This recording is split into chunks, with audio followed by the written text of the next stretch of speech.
Funny enough, my dad was a British citizen and he renounced his citizenship. What? So that was when my mother said, okay, I don't think this boy wants to be an accountant anymore. Passed out already. I got a phone call from the show. They were like, where are you? I said, I'm in Bristol. Banker wants to see you. I said, huh? So, where did the name Poppaey come from? Back, I was earning £500 a day and I was doing gigs Thursday, Friday, Saturday, Sunday. So that like how many days? That's 4 days. Making like, £2,000 a week. And I moved back to Nigeria. I said, okay, let me come and DJ. Guess how much they said I should come and they'll pay me. So I actually stopped DJing for like 2 years. I didn't know that. So what were you doing within that time? I said, come and DJ at my wedding. I like, your wedding? He said, how much you charge me? Guy, that time I had like 5K in my account. But I was broke. I said, 250K. He said, no problem. That was my first international gig. I put that big. How did that feel though? Like, it was surreal, man. It was very, very. I'm like, yo, DJ can pay for my vacation. So I said, you know what? You people deny me visa. I'm going to bring the whole Nigeria into your country. You got married after you had become DJ Poppaey. You had the fame, the money. How did you know that your wife was the one? Being a DJ might not be like, oh, my son is a DJ. Imagine your parents say, oh, what does your son do? DJ Neo. Welcome to episode 3 of Behind the Mind. And in this episode, I speak with Faramola Adegunle, aka DJ Poppaey. And we dive into his story to see the mindset of a pioneer, the mindset of someone who challenged the status quo of his day and dared to be different, someone who took a risk on himself, who became a DJ when DJing wasn't as popular or as profitable. And the interesting thing is that he has used that opportunity to build multiple businesses that are impacting lives all over the world. I'm hoping that his story will inspire someone who currently feels like they're stuck in the crowd but want to stand out from the crowd. Before we get into this episode, I want to thank you so much for subscribing and liking to support the growth of this channel. Without further ado, enjoy this episode. DJ Poppaey, I wanted to talk to you today because I feel like we come from a background where we didn't really get to choose who we would become. I feel like your story is interesting because you went against the cultural expectations and norms. Before we dive into your background, I want to know, like, since you've been a DJ, what would you say has been your top 3 highlights of your career so far? Like moments in your life where you're like, now maybe this, like, how did this happen? You know, who have you met that you never thought you would meet? What stages have you played on and you're like, oh my goodness, like, what are those 3 top moments? So I think it was I was sleeping. You know, one of those our house party we normally do in Bristol. After the house party, I finished DJing. I was on the couch sleeping, and I dreamed that I was on the stage with multitude of people performing, and I was DJing for an artist, and the artist that was actually performing was the bunch, and I was like, okay, where's this coming from? Immediately I picked up my phone and I called DJ Shorty. So big shout out to DJ Shorty. He's the one that taught me the tricks, taught me how to DJ. He's the one that put me out there. Big shout out to DJ Shorty. He was my housemate, turned my teacher, turned my paddy, turned my groomsman. So big shout out to DJ Shorty. I called DJ Shorty immediately. I'm like, DJ Shorty, because DJ Shorty back then was the band's DJ. So I said, DJ Shorty, if you cannot make it to England and the band Banga, we call him there back then, Banga isn't around, let them know that I am there. I'm available anytime, any day, anywhere. Like, this was like a year before. Next day, you're like, what are you talking about? Because he was sleeping, he was tired. I was like, yeah, get on my phone, right? So I was like, guy, please. Fast forward 1 year later, back in Bristol, after a house party, I was sleeping. I think passed out already. I got a phone call from DJ Shorty. I was like, where are you? I said, I'm in Bristol. Banga wants to see you. I said, huh? What? No, I had that faith and I put in prayer. I said, God, you made this happen. You've shown me in my dreams already, and I know it's gonna happen. So I put it in your hands. I'll continue doing what I'm doing, and I'll see it to ends. So like immediately went to rehearsal straight, no introduction. Poppaey, Alpha, you know how man is that. Yeah, straight, click. Our first big show was HMV Apollo in Hammer. That was the first time you were playing for him. That was the first time I played for him. That was the biggest show I did for him. That was my first, 5,000 capacity. That was like a dream. How did he trust you to be able to perform for that crowd?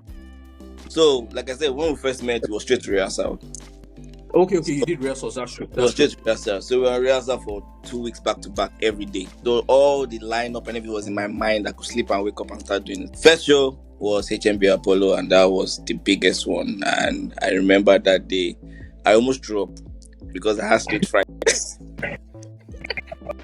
You know what?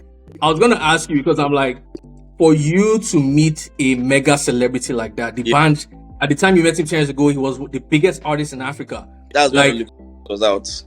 That was when Oliver Twist was out. I have a conversation. Don't take it personal. And funny, just to add to that back then Afrobeat wasn't really popular. So all the likes of DJ Shorty, DJ Case, DJ Exclusive, DJ Unbeatable, DJ K, DJ Sparrow, we were the ones. We were the ones that were playing in high street clubs in London. Once we play Afrobeat, they insult us. What are you playing? What's this rubbish you're playing? We don't know this song. And we know Nigerians were very stubborn. We did not listen to them. So we were the ones that actually pioneered. And even DJ Abbas. Big shout out to DJ Abbas, DJ Bayo, DJ Bayo, establishment, right? So we were the ones that actually pushed Afrobeat, and we actually drove it down everyone's head in England. And then Banga came. When Banga came, Bangali, as we will call him, Banga came, we did HMB Apollo. Then the biggest of the all was when we did the Hackney Festival that put me up in the limelight, where it was about 10,000 capacity, was streaming worldwide, and my phone blew up. And that was actually the first time my mom believed, because it was streaming worldwide. It was showing all over on national TV in England and everywhere. My nephew said, Grandma, see, Uncle Farmer is on TV. What? That was when my mother said, okay, I don't think this boy wants to be an accountant anymore. I don't think this boy wants to be an accountant anymore. And that's when she said, okay, your laptop is not okay. How much do you need for your laptop? I said, hey, you want to buy me a laptop? So yeah. I feel like let's go back to the beginning. Like, where did you grow up? Like, what was your background like? I grew up in Lagos, in Yaba to be precise, close to Unilag. So we're 5. I'm the last out of 5. I'm the only one born in Nigeria. Made in Nigeria. Yeah. There's a story to that, don't worry. I entered secondary school, went to King's College, Lagos. Primary school. So to be honest, I went to 6 primary schools. I don't know why. I was gonna say, is that why you became so mega popular? Because even when I was in Nigeria, I knew Faramola. Like, so I know that whenever you change multiple schools, that adds to your popularity quotient. So, so I went to 6 primary school. Then I said, you know what? When I went to King's College, I said I'm not changing any secondary school, because I quickly get bored easily. So I said, no, I'm going to stick it out in KC. Then after King's College, I went to diploma in Unilag. Live. But I decided that I'm not going to stay in Unilag, because by staying in Unilag, my life is going to be my life will not be the same. So I moved to England, then Bristol. Wait. So you said something that I want to touch on. All your siblings were born abroad, and you are the only one who was born in Nigeria. Yes. Did you have any resentment? Like, how did that make you feel? At first, I had that big resentment. Like, why would you give birth to me in this country? I don't have a British passport. I have to go to this scrutiny of applying for visa. I can't come and see you guys easily. I had that big resentment. And funny enough, my dad was a British citizen, and he renounced his citizenship. What? So you remember when all this our father's generation, they were very pro Nigeria. So he told them that he doesn't want their British citizenship, and told them he's going to stick with Nigeria. The man tried to get it back, but they sent him a signature of where he signed that. When he saw Nigeria was not going the way he planned. So that resentment was there in the beginning, but as time went on, as I got older and grew up, I realized that it's actually a blessing being born in Nigeria. And me being able to move back to Nigeria and see the opportunities that you don't get in England. Because in England, it gets to a level where you're making so much money, but you're not happy. So where did the idea of becoming a DJ? Because I feel like when your parents had you, they had an expectation of who Faramola would be. So, Accountant. Accountant. What did you want to become? What did you think you were going to become? So I liked plus and minus. I like mathematics and everything, and I like numbers. Numbers and money. So I said, okay, let me learn the language of money. But accounting was very boring. My sister was an accountant, and I entered at the office for a bit. I'm like, huh, this is boring because I 80%. I was too strained. I was looking at the screen, Excel, all this kind of thing. I'm like, nah, this is not the life. How I stumbled into DJing was, to be honest, back then in Bristol we used to party a lot, Monday to Sunday.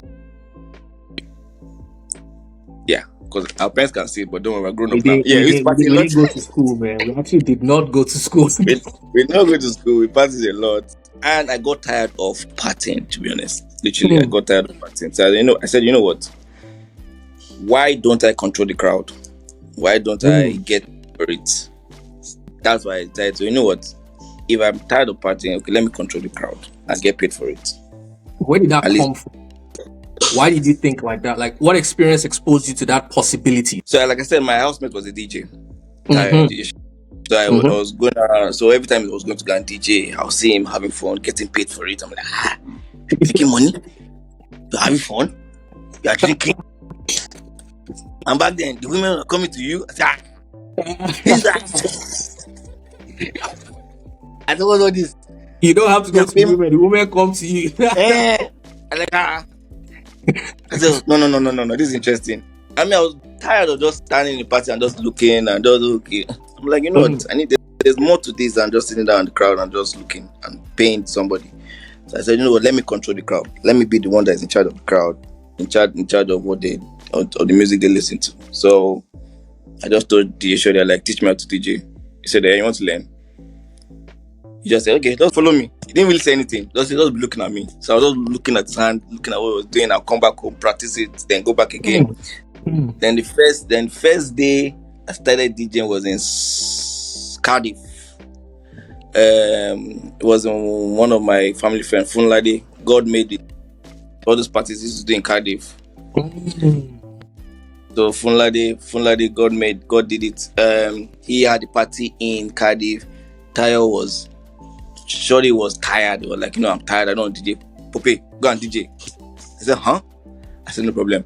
I just ordered one bottle of Sambuca.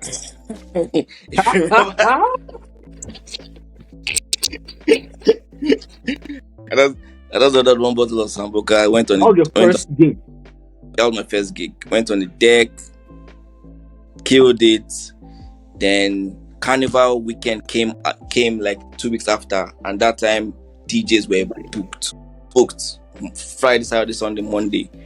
The next thing, DJ was like, yo, we need a DJ for Friday, Saturday, Sunday, Monday. Are you interested? I said, yes. So they're going to pay you £250 a day. I said, huh?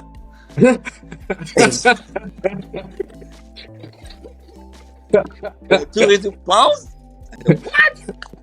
Friday, Saturday, Sunday, Monday, I made £1,000. Cash, no tax. My Mama Charlie is not taking my money. I'm like, wow. This is my calling. This is my calling. And back then, it wasn't laptop we were using CDs and vinyls. I went to Asda, I went to Tesco, went to go and buy CDs, blank CDs. Yeah. I went to Asda, Tesco, bought blank CDs, started recording, collecting different, and that's where it started. So there's something you said. You said first gig, you killed it. Yeah.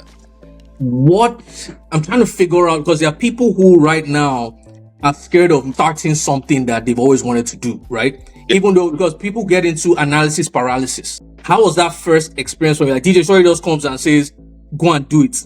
Like, were you not scared? Like, how did you know that you would actually, did you know that you were going to kill it? Or like, how was that process like for you? So I didn't know I was going to kill it. Hence the reason why I bought the bottle of Sambuca. To be honest, that bottle of Sambuca was a vice, but I ended up not needing it because it's something that was ingrained in me, and I knew how to control the crowd based on what I've learned from him. And when you're over-analyzing the expectation of what's going to happen, you are going to limit yourself from moving forward. So just go there with an open mind and just do it. Do what you know how to do. Mm. Do what you know how to do. At the end of the day, whatever people are going to say, it's not everybody that's going to like you.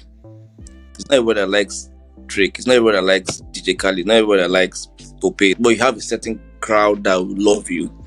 Stick to those ones. Play the best for those ones, because those are the people that will take you to where you want to be. Those are the people that will follow you.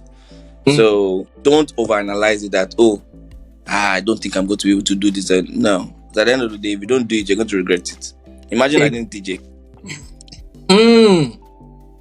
I would not have had so many opportunities. I would have met.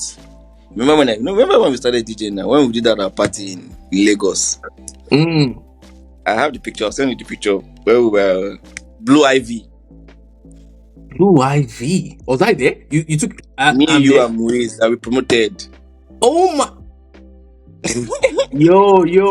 Wait, I better send me the picture. I'm going to put it here. You have it? Wow. It's on Facebook. Me, you, I think and I still Moise. had hair there, so that'll be interesting to see. You had your pro. Me, you, and Moise. We were looking at our planner and the t-shirt. Oh my gosh. Yeah, interesting. Okay, so I think there's something else that's important to say here is that you had honed your skills at this point. So it's not that someone just said go and do this gig and you just you had been practicing. And I feel like practice is what brings the confidence that you need to actually take that action. So where did the name Poppaey come from? Okay, so Poppaey comes on two side sections: pop music and pay. Where did you get that? Because I feel like I've been calling you Poppaey since secondary school. Yeah. Right? So yeah, that is the industry meaning. Okay, that's the other meaning. The other meaning is when I was in school, I used to work. I used to just be like, I don't care. I was very careful. Oh, like Poppaey. Yeah, like Poppaey. I used to walk up and down like artistical. I didn't really care. So people just call me Poppaey. I said now I funkified it to Poppaey. When I became a DJ, I had to find a new meaning for it. So it's pop music and pay. I like the way you. But that's funny because I've always seen you. Every time I see you walk, it's like you walk. Actually, that makes sense.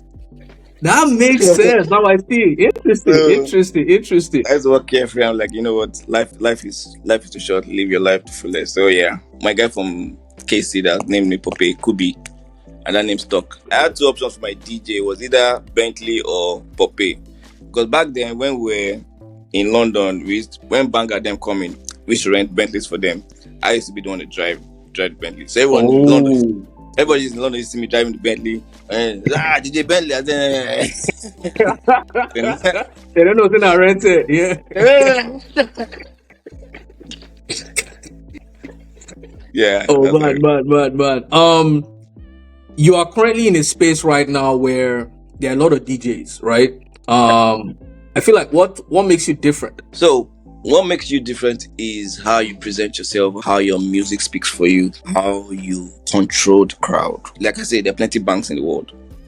What differentiates you from them is your unique identity, your unique presence. Remember back then in uni when you go to club and they say what the DJs are playing, and they hear DJ Poppaey, they hear DJ Shorty, then they're okay, this party is going to be a banger because they've seen what you can do.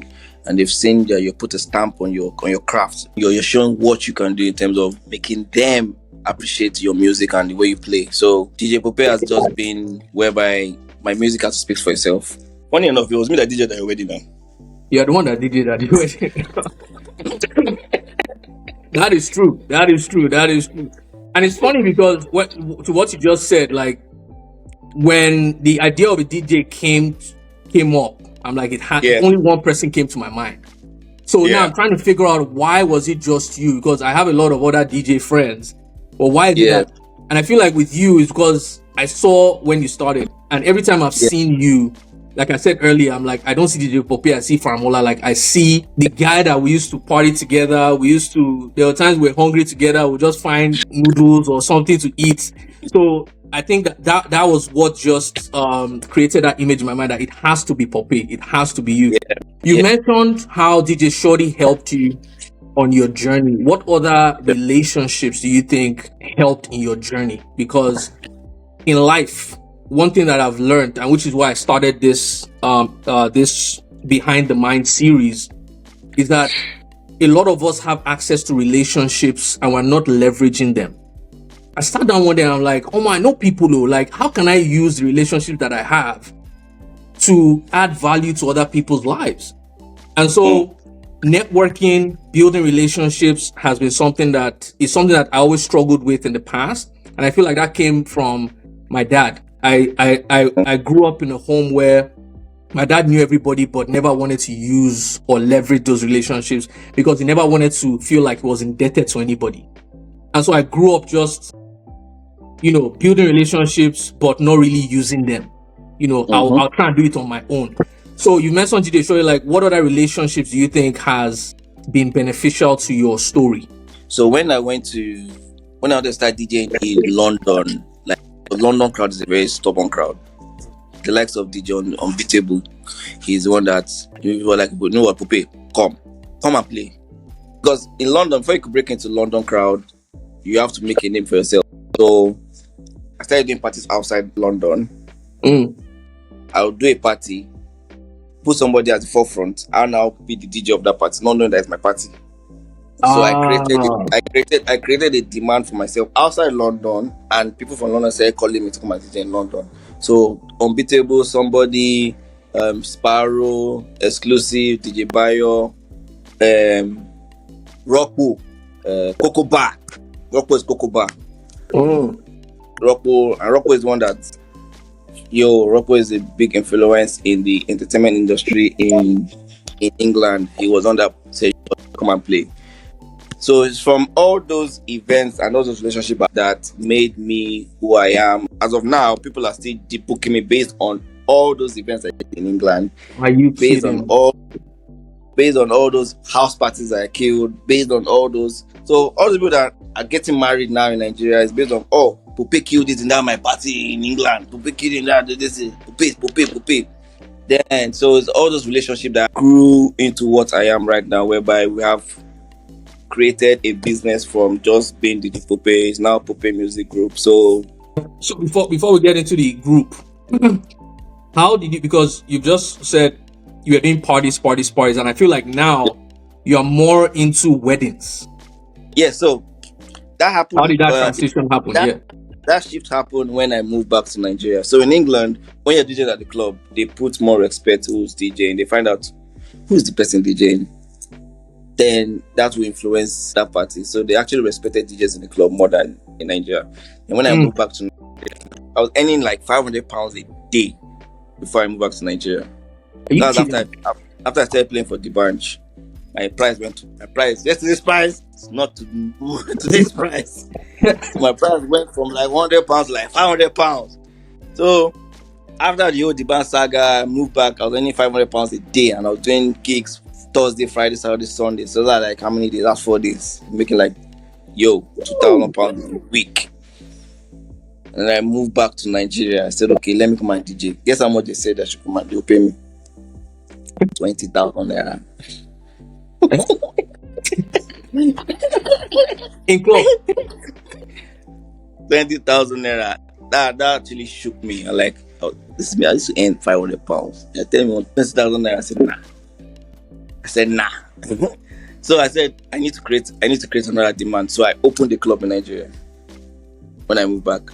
Oh, I didn't know that. I opened the club. It was me and my business partner then, Omomi Mokwede. We opened the club in Nigeria. I just said it was a pop-up club called Paper. December. So I moved into Nigeria. November 3rd, we opened the club. December 3rd. So 1 month. You can see the opportunity in Nigeria. So when I said, so I can open the club in 1 month in this country, I don't think I'm going back to England again. I can see the opportunity. But you didn't know what they were paying DJs after the pop-up had gone off.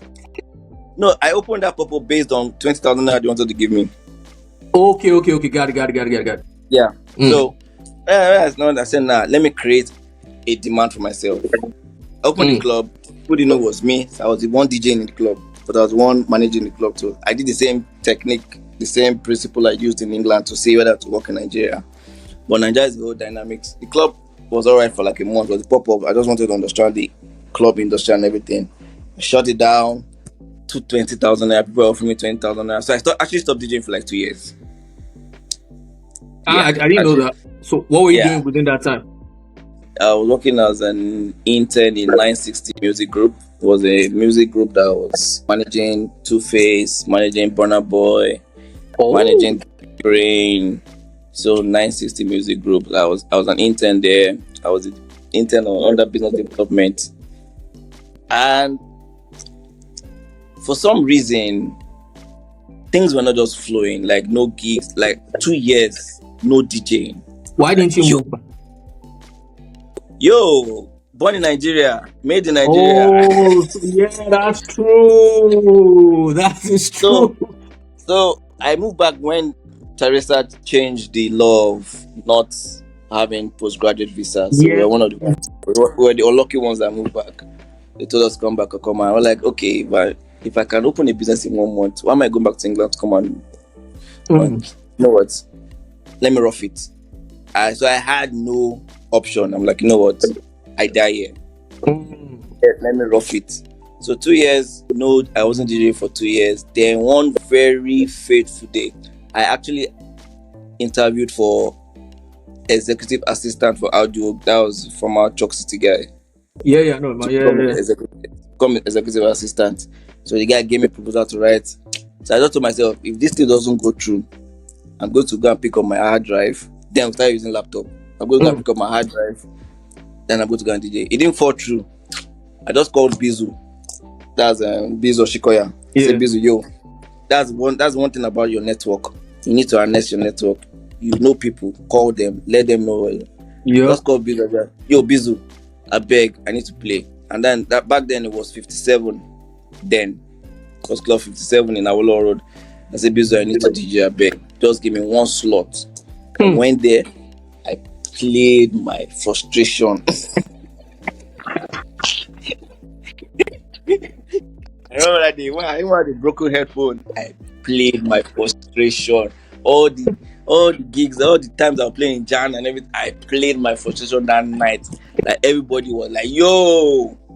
Then the next day I went for one house party. Just casually strolled in. One of my guys, Flodo. He works in Sahara now, big boy in Sahara, Flodo then. He said, yo, Poppaey, you killed the 57 yesterday. I'm like, I did. So, oh my God, they had to carry me out. I was so drunk, they carried me out. Then, funny enough, when he was saying that, TJ was next to him, Dario Aliu. They were like, yo, are you kidding me? Poppaey, you killed this party? I said, hey, yes. He said, come and DJ at my wedding now. I said, hey, your wedding? So you did it. Oh, Darius said that as well. Yeah, you did it at Darius' wedding. Wow. I said, come and DJ at my wedding now, like, your wedding? He said, how much you charge me? Guy, that time I had like 5K in my account. But I was broke. I said, 250K. He said, no problem. So that was your first wedding? That was my first wedding in Nigeria. Because of that frustration. I don't think he knows that. I don't think he knows that. He doesn't know that. That would be interesting for him to find out. Interesting. That was my first, and thanks to Fludo, I had my brother from the world, Flo, Folarin. Thanks to him, because he did not shout like, "Oh my God, people, you killed me, man! They had to carry me out of the club, drunk and everything." Then Diary head, and I did it for his wedding. I even did it for Flodo's wedding too also. So let's stop there for a second. I love what he said, because a lot of the times the opportunities that will take us to the next level in our lives will usually come through recommendations. And I found that a lot of people, they have the mindset of, you know what, I'm only going to perform when I can see the king is in my presence or in my environment. Because the Bible says that your gifts will bring you to the presence of kings. And so a lot of people only put their best foot forward when they see that the king is in their environment. Case in point, David, when he was anointed to become the king of Israel, the opportunity that brought him into the palace was based on someone's recommendation that, you know what, I've seen this great harp player who will be great to come into the palace to play for King Saul at the time. When David was playing, he wasn't noticing that anybody was of importance around him. But guess what? Because he put his best foot forward, someone who was in that area without him even noticing was the one that recommended him to the king. And so we all need to have the mindset of every moment is your moment. The king is around. He may not be present, but the one who is recommending may be the one who is in your presence right now. Let's get back into the video. When I saw like, so people pay this much for weddings, DJs. So I just went into the wedding industry, and I saw that okay, there's actually a big industry in this. That's how from there we created Poppaey Music Group, whereby people want Poppaey, but if you cannot, the budget for Poppaey is not there. We have other DJs under my line that have learnt. So I did a Dangote this day whereby you multiply yourself. Just stick to the duplication. So I like that. So you didn't like. I feel like you said earlier, like one of the unique selling points is your identity, right? A lot of people want DJ Poppaey for their wedding. So yeah. Have you experienced any setbacks where somebody wanted you are saying, okay, but the budget is high, can you get one of my boys? And they're like, have you how are you navigating those conversations? At the end of the day, it's about who books first, who has already booked first. And some clients come and look, they want DJ Poppaey, and they give us a certain budget. We've paid our dues, and we cannot cut our deals. Because we've been doing this for how many years now? Like for 20 years, and you're coming with a budget of 150, 100K. I'm like, take one of my guys. Not that not all due respect. If you want DJ Poppaey, you have to pay DJ Poppaey services. Yeah, so that's the same thing. If you want TDA, you have to pay TDA services. Once they say, okay, who can you send for us? Then I can send one of my DJs. At the end of the day, they play like me. Exactly, because you train them. Yeah. Before I send them out to go and play, they already the same way Shorty taught me, that same way I taught them. Stand beside me for 1 year and don't do anything and just look at me. So I removed the mindset of that they're street DJing where they are doing the song is like sounding like all this Mickey Mouse singing to reduce it. Read your crowd, understand your crowd, know which culture this crowd is from, know which country they're from, understand who you're playing for. Once you can understand your crowd, it's easy, it's plug and play. So they got to understand that. So some of them are even bad, even. They say, now DJ saying, guys, bad. I'm like, hey. So you mentioned something now that is very, very important for the audience to know, because I found that when you try to advise people, it's usually dependent on the mindset of the person that you're advising. Like if you give someone good advice and it lands on the wrong mindset, that mindset is going to kill the advice that you've given them. The best way to change people or to inspire people is to expose them to new experiences. And I feel like that's what they surely did for you. Like, just what you can learn so much by just shadowing someone who is where you want to be. You don't need just shadowing. Just shadow. If you want to get into investment, shadow someone who is producing results in investment. Like whatever you want to do, find someone who is already doing that thing and then shadow them, right? So there's a question I had. So like, what's next? Like, you've killed the DJing sector, you've created a DJing group where you've duplicated yourself to be able to do multiple shows at the same time. Is that all you do? Like, is the DJing business all that there is to Poppaey? So DJ Poppaey was opened doors to many avenues, many business opportunities that I actually founded with my co-founder. The first one was real estate. So we're also into real estate. I stumbled upon it based on my relationship with my housemate then, Demola Oyekon. His parents built a house in Parkview, and they're like, help us sell this property. I said, I said, I can't do it. So there's one thing I noticed that about myself is, but I don't know how to do it. I can't do it. I'll find somebody that will outsource it to. Then we did never say no to any opportunity. So I never say no to any opportunity. Never say no to an opportunity. I love that. And I found that a lot of people say no because they are focusing on themselves. They have the mindset of competition. Competitive mindsets only think about self. Can you do it? If I can't do it, then it's a no. But if you have a mindset of collaboration, if you cannot do it, cool. But can I find someone who can? Like, great companies are a product of collaboration. Apple, which is one of the biggest companies in the world right now, it started off with Steve Wozniak and Steve Jobs. Steve Wozniak was the coder, Steve Jobs was the sales guy. And they both collaborated to build this company. Can you do it? No, but I know someone who can. Never say no to an opportunity because you can do all things. Just remove your mindset from one of competition and selfishness to one of collaboration and selflessness. Let's get back. So he gave me the opportunity. I said, do you know, can I buy this property? I said, don't worry, I'll find the buyer for you. I can do it. That's how I stumbled into real estate. From there, I started getting briefs. Then I formed my company called I7 Synergy. It's a real estate company. We're going to start our real estate development very soon. We're going to start building 5 units of fully detached very soon. Poppaey.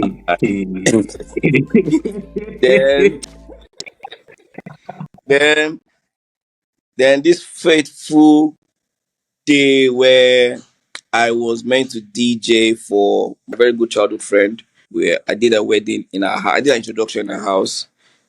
Then our wedding was in Lake Como, Italy. So they said, Poppaey, you're not pay for a wedding. I don't want to name names. So I said, okay, no problem. Lake Como. I'm down. And I had another wedding in London too during that time. I said, I'm down. I had another wedding in Dubai. I said, and I had another wedding in America. So I Wait, planned at my the same time? so a week interval.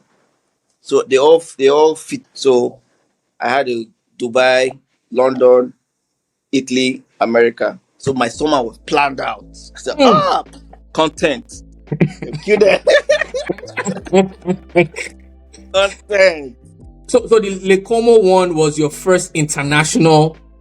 No. So my first international gig was Abu Dhabi with Moyo Dada's wedding. My very good friend. That was my first international gig, Abu Dhabi. How did that feel though? Like they're like, okay, I'm DJing in weddings, but all of a sudden somebody wants to now fly me outside the country. It was surreal, man. It was very, very exciting and very interesting. Loved it. I'm like, yo, DJ can pay for my vacation. That is true. Flights, accommodation, and even services to again. Like, yo, so that was my first gig, and I've done so many gigs after. Then this particular summer, I had those 4 gigs lined up. Okay, so let me go and apply for Italy and UK rejected me. I said, okay, no problem. Let me apply for this like Italy's one, because that one I not fail this person because this is very dear to me. They rejected me again. I like they even rejected the groom's mother and brother too. I like I was like, this is very sad. Summer is the year they are trying to play my summer, man. So I only did Dubai and America. I'm like, this is very sad. It was so painful that they called my guy, DJ Obi, the day before. Obi, come and play for this wedding in Como. Obi, American citizen, was in Como. Oh. Yeah, I was crying when I was in. I was like, Did the thought of made in Nigeria come back at this point? I'm looking at it, I'm like, God, why is my Nigeria passport so useless?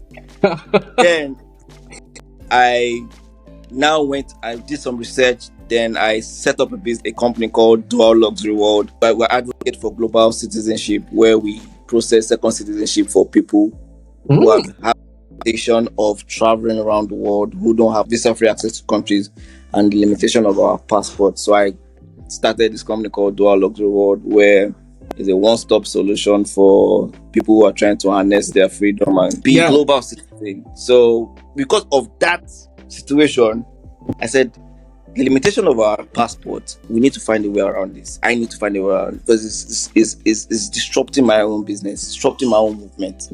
What can I do? So because of this problem, I started this company. So why citizenship by investment company to also doing it for about 5 years. Process over 300 passports. We put a smart. So I said, you know what? You people deny me visa. I'm going to bring the whole Nigeria into your country. I'm going to bring the whole Africa because of the invitation you're giving us, because you are you are second year because we are third world countries and people are limiting us from having access to your country because of the color of our passports. Mm. I said, all right. So I formed this company called Dual Luxury World, one-stop solution. And it's just so amazing when I deliver a passport to a client and you see the smile on their face. And when they are abroad, like, hey, I have been suffering. You see the suffering I've been suffering. I go to the airport, they just tell me, welcome to England. Wow. So that's where, from DJ Poppaey opened that avenue of second citizenship company. So I also think, before you go on, I also think that is a testament to your mindset. Because not everybody is thinking like that. Everybody will see a failed visa application or rejection and be like, the color of my passport, there's nothing I can do. But you turned your pain into your profit. That's a mindset thing. And I feel like this is where being selfless comes in as opposed to selfish. Because there are people who say, I just want to process for myself. But you turned around and are like, you know what? If you denied me, I don't want you to deny other people. And when you're thinking about other people is where business ideas actually come from. Most people are more focused on themselves. When you start thinking of others, business ideas will begin to come on. Wow, dude, I came to interview about your DJ Poppaey. I didn't know that there were other facets. You don't know what you don't know the doors DJ Poppaey has opened. So that's one of the things DJ Poppaey opened. Yeah, I've sold passport to even clients that I've DJ for. Like, oh no, I said, do you have passport? No, okay. Send my stuff to them. So wait, this dual luxury, like, what's like? So how much in like how is it working? Like, if someone wants, there are people who are looking to jackpot right now. So it's not. So the thing is not about. So I don't have that mindset. Where I'm not thinking of everyone to jackpot. I want you to have the opportunity to be able to expand your business outside Nigeria. Have the opportunities to open account, travel to different countries, expand your horizon, then come back to Nigeria and bring in those ideas. Because people think passport jackpot. No, passport is about access. It's about mobility. It's about lifestyle. It's about security. It's freedom. About endowment. It's about freedom. It's about movement. It's transgenerational, whereby your children will have that citizenship. So, because of the limitation of our passport, our government have not had those bilateral relationship with other countries, whereby they have that exchange of freedom for people to move with each other. That is what's limiting us, because unfortunately, our passport limits us a lot. Unfortunately, we've had a situation where a CEO of a tech company said, I want to be able to sit down at the table of CEOs and they don't look down on me because of I'm a Nigerian, because of the bad reputation we've had. He was saying, I don't want to be known as a Nigerian, I want to be known as Caribbean, so that I can be able to sit at the table of other people, other CEOs, and not be looked down upon. So there are other situations whereby it helps in terms of even your children. Once you have a passport, once you get married, you can pass it down. Children become citizens, so it's passed down transgenerational. So I'm an advocate for global citizens. Everyone has to be able to move around the world without being stuck in Nigeria or stuck wherever or stuck to the limitation of their passport. If someone wants that service, like how do they go about it? So it's just basically dualluxuryworld.com. On our Instagram is dualluxury_citizenship. And that's go for Twitter to also just message us and send us a message. I want to shift gears to your personal life, if you don't mind. So you got married after you had become DJ Poppaey. You had the fame, the money. How did you know that your wife was the one? To be honest, when I met her first, that's the first time that's when I knew. Why? Like what did you see? First day I met her, when your spirit just tells you, if you mess up this one, you will not see something like this again. And then I said, oh God. And then I like, sorry to say, I like 10 girls then. I like 10 girls, like, oh God. I said, okay. So I had to start telling all of them, I've started cutting all of them one by one. I had to be serious. Then luckily enough, have that the 10 didn't have? To be honest, is a maturity. You know what, real quick, I feel like maturity is a big word and it may mean different things to different people. And I could relate to what he was saying here because it's the same reason why I got married to my wife, because of her maturity. And what I mean is this: A mature person doesn't react, they respond. One of the things that has helped my marriage is that my wife has created a safe space for me to be me. I am free to be vulnerable without feeling the fear of rejection or the fear of judgment. That is what a mature woman brings into a marriage. And I find that is what a lot of men are looking for is, can I be vulnerable with you? Can I share my weaknesses and my deepest secrets without getting a reaction, but getting a response? And so when he said that, I know that a lot of people may not really understand the depth of that statement, but I'm hoping that this sort of clarifies it. And her presence, to be honest, her maturity and her presence in how she handled things, how she handled me, and how she handled the situations. And again, she was God-fearing again also. Were you God-fearing at the time you met her? Or so when I met her, I was just about to get there. So when I met her, I was still in the street. I was still in the world. I was still in the world. Then I think 6 months down the line, I was tired of what the world had to offer, and I still got bored. I've done it my way. Now it's time to do it your way, because he told me to come to him with all my baggages. And I said, these are all my baggage, habits, and take the stage, take the wheel. And God, once you come to God with all your baggage, and you come to him with all your requests and all the things you need for yourself. I can remember that day I asked God, I said, God, my birthday is coming soon. I need to buy a car. I don't know how you're going to do it, but I leave it to your hands. Guy, a month before my birthday, I bought 2 cars. One for myself, one for my mother. So I'm like, okay. I am the God who never fails. So it's not about what you want, it's about your experience and about your relationship, because he wants you to have a relationship with him. That's what that matters. Is that relationship like meeting your new girlfriend for the first time? He wants you to come have a relationship that is genuine, that is real, that is a love relationship. He wants you to be close to him, and with that, every situation that you want, everything you want, he's going to handle it for you. I guess the thing is that she helped you get closer to God as well. I guess that's what I'm saying. So the good thing is, both of us started getting closer to God. So we're sharpening each other side by side. So that was a good thing. So it was like match made in heaven, because at the end of the day, she was trying to get to know God, we were trying to get to know God. So we all got to know God equally, and we started a relationship based on the foundation of God. So God was the foundation of our relationship first of all. Hence the reason why we're still together, because me to have my own bad character also.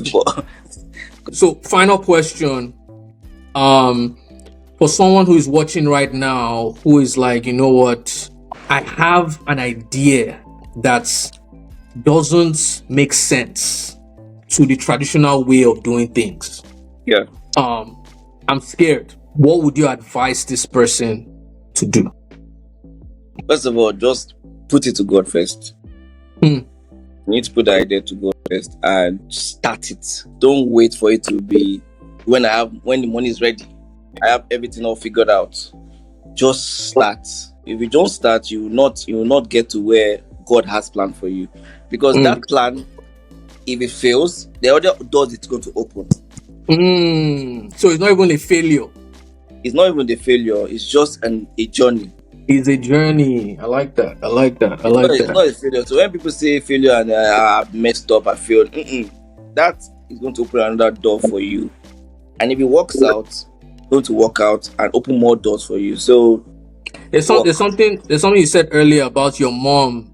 The moment she was like, she saw you on the TV and she's like, okay, I think I'm going to back this right now. Yeah. I feel like a lot of people are held back because of their parents' expectation, right? Yeah. How was that transition for your mom? Like, was she worried when she saw you start DJing? Like, oh, this guy's not going to become the accountant again. And what is her perspective now? You know, normal Nigerian parents always want their children to be either doctors, lawyer, or accountant, normal typical thing. And when they don't understand that there's other business opportunities and the other business avenues and you can harness. And she was worried, but she did not express it, but you could see it in her face. But when she saw that I was actually serious about this, and she saw the income, the revenue I was getting from it, she was like, okay, I think this boy is in the right trajectory. Obviously, let's see where this takes him to. And fortunately enough, this career I took opened doors to other opportunities whereby she's even benefiting from, and she's even happy that, okay, thank God that she backed me up in my journey. Because I would like to applaud parents to also give their children a chance to also express themselves. The way we think is different from the way they thought back then. So we've observed things and we've seen loopholes where we can say, you know, there's opportunity here I can use this opportunity. So being a DJ might not be like, oh, my son is a DJ. Imagine your parents say, oh, what does your son do? DJ Neo. It's something they are not proud of. But after that, I'm a DJ. Oh, DJ, put the punch. Like,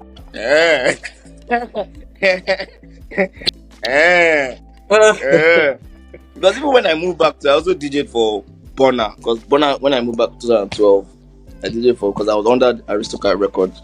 So I also DJed for Bonner Boy.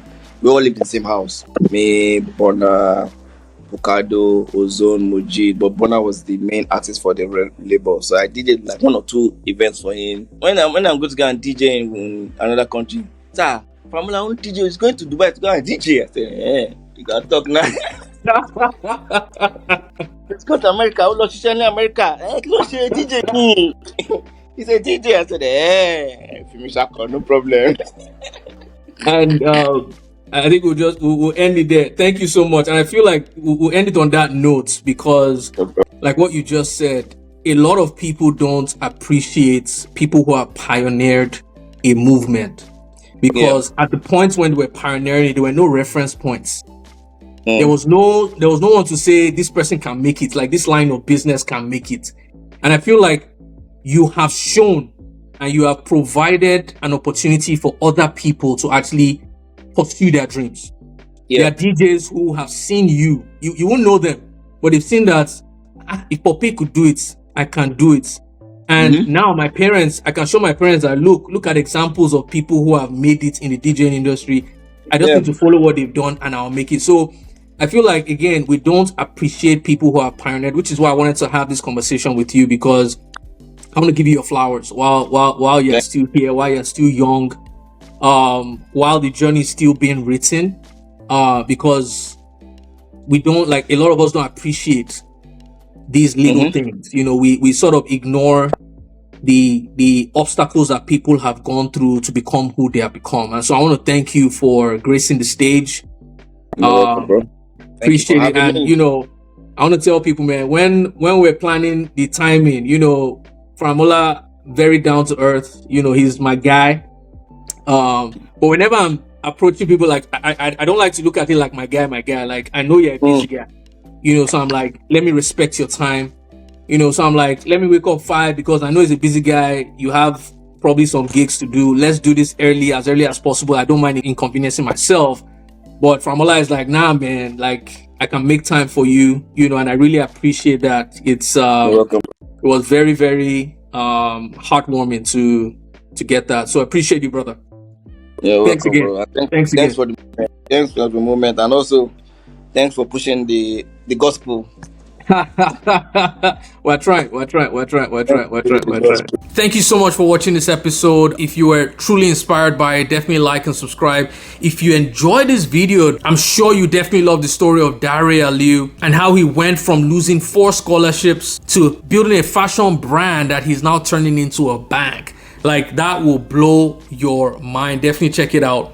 Or if you're currently an immigrant, I'm sure you love the story of Tolulope Osho, who moved to Canada and in less than 6 years has built a company worth over $10 million with no business experience and without leaving his 9-to-5. And so definitely subscribe and hit the notification bell to watch more inspiring stories that will help reshape your mindset so that your dreams can begin taking a step in the right direction. See you guys on the next one.